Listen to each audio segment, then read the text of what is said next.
Shape को बनाते हैं और इसमें कलर को करते हैं, तो इसका हम कॉर्नर राउंड करना बताए थे कैसे होता है। यहाँ पे 4 प्रकार का कॉर्नर दिखाई देता है। अगर तुमको एक बार में सबको करना होगा तो यहाँ से लॉक कर दोगे तो सब एक साथ होगा। अगर यहाँ से अनलॉक कर देंगे एक एक करके कॉर्नर को राउंड कर सकते हो। लेकिन इसका करने का एक और तरीका है। आज हम बता रहे हैं दूसरा टूल जिसका नाम क्या लिखा हुआ है, शेप टूल। अगर आप शेप टूल का इस्तेमाल करते हैं तो आप किसी भी शेप के अंदर कुछ बदलाव कर सकते हैं। देखो तो यहाँ पे अभी हम इसको ड्रैग कर रहे हैं, उससे क्या हो रहा है, ये जब देखो तो राउंडेड हो गया। तो अगर तुम शेप टूल का इस्तेमाल करते हो तो तुम शेप टूल की मदद से किसी भी प्रकार के शेप में कुछ बदलाव कर सकते हो। अब ये बदलाव कैसा होता है, तो बदलाव 2 तरीके का होता है। अभी जो तुमको हम बदलाव किए थे ये नॉर्मल शेप टूल से था, लेकिन अगर तुम शेप टूल के साथ साथ यहाँ पे तुमको एक ऑप्शन मिलता है कन्वर्ट टू कर्व का।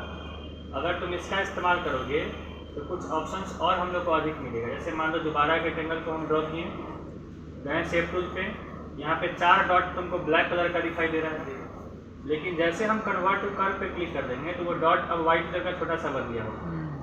पहले ड्रैग करने पर कॉर्नर राउंड हो रहा था, लेकिन अब अगर तुम कॉर्नर पे जाके किसी भी कॉर्नर को खींचोगे तो उसका शेप देखो चेंज होगा। जैसे मन किया वैसे तुम उसके शेप को ड्रैग कर सकते हो। तो तुम चाहो तो किसी भी शेप के स्टाइल को या फिर अगर तुमको शेप को ही चेंज करना है तो उसके लिए इस्तेमाल करते हैं शेप टूल का। इसे अपने हिसाब से जैसा तुमको बनाना है वैसा शेप बना सकते हो। अभी तुमको हम रेक्टेंगल पे करके दिखाएं, अब देखो सर्कल पे कर रहे हैं। तो यहाँ पर क्या हो रहा है, शेप टूल पे गए, कन्वर्ट टू कर्व पे क्लिक किए, 4 डॉट तुमको दिखाई देता है। तुम हर डॉट को पकड़ के अपने हिसाब से शेप को बदल सकते हो। जैसा शेप बदलना है वैसा, जैसे मन कर रहा है वैसे अपना ड्रैग करके शेप को बदल के कुछ अलग से शेप बना सकते हो जैसा तुमको दिखाई दे। तो ये सब जो होता है शेप टूल की वजह से होता है। अब आप शेप टूल से कैसा शेप बना रहे हैं वो आप पे डिपेंड किया। तो अभी तो हम नॉर्मल सा रेक्टेंगल और ये सर्कल पे बनाए थे। एक टूल तुमको बता रहे हैं पॉलीगन, ये इसके अंदर मिलेगा ये पॉलीगन से। अब ध्यान से देखो पॉलीगन को हम बनाए, 1 2 3 4 5 फेस इसका दिख रहा है। ये सेंटर जा रहे हैं शेप टूल पे और उसके बाद देखो इस पर क्लिक करके इसको ड्रैग कर रहे हैं, घुमा रहे हैं इसको। ये कुछ अलग शेप बना, ऐसा बना सकते हो।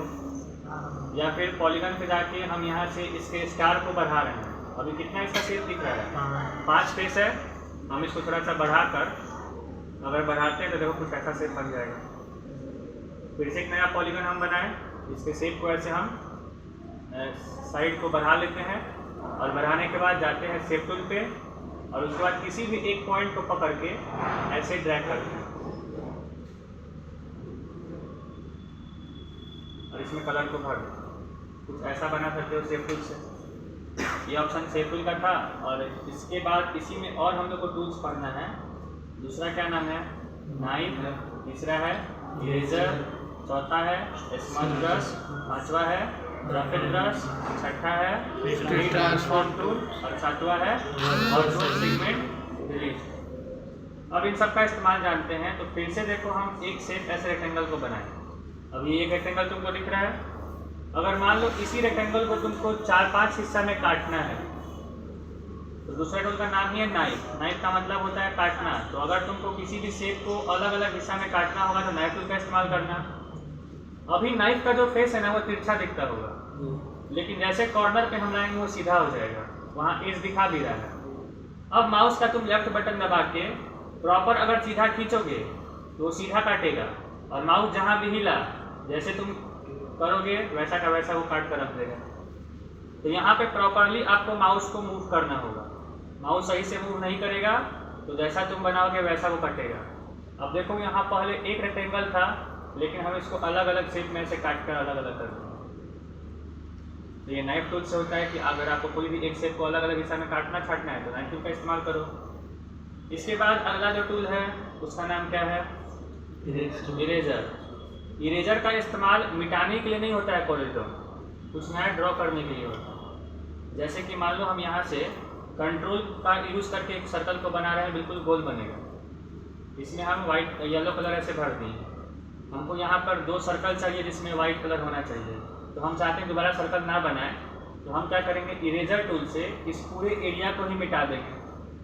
तो चाहे यहाँ से तीसरा टूल इरेजर, यहाँ पे देखो एक डॉट बन कराया होगा, बहुत छोटा दिख रहा है ना, यहाँ से थोड़ा इरेजर के डॉट को बड़ा कर सकते हो, बड़ा हो गया, जितना चाहो उतना बड़ा यहाँ से कर सकते हो। और करने के बाद देखो यहाँ पे एक बार क्लिक किए,